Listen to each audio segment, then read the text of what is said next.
В их формуле семейного счастья есть главная составляющая. Все просто – это любовь. Нет любви, нет семьи.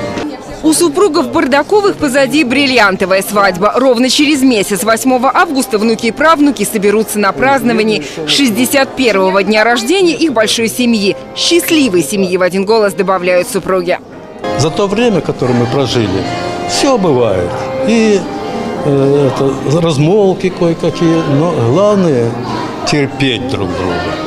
Он военнослужащий, авиационный инженер. Она его верная спутница жизни, его опора и тыл. Когда тыл крепкий, и служба идет хорошо. Мы жили хорошо всегда, друг друга понимали. Молодой праздник, День семьи, любви и верности они впервые отмечают в кругу единомышленников. В зале торжеств МК «Грин» секретом семейного долголетия делились свыше 30 пар со всей области. Общий супружеский стаж всех приглашенных более 1000 лет. Любить, уступать и, конечно, заботиться. Терпеть, любить и уважать друг друга. Познакомиться с виновниками торжества и пожелать им лично семейного счастья приехали глава Орловского региона Вадим Потомский и заместитель полномочного представителя президента России в ЦФО Мурат Зязиков.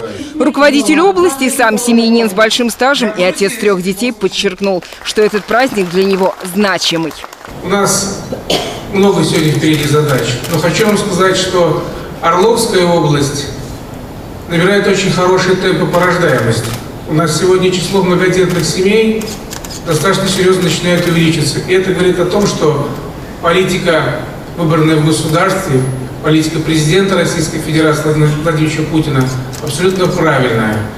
Напоминать об этом празднике приглашенным будут медали за верность и любовь. Эта общественная награда вот уже несколько лет вручается лучшим семьям России, в том числе и орловским.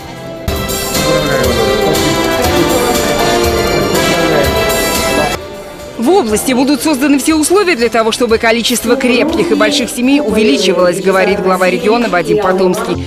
Очередь в детские сады канет в лету к 2016 году. Компенсация расходов на оплату электроэнергии и газа для многодетных семей будет увеличена.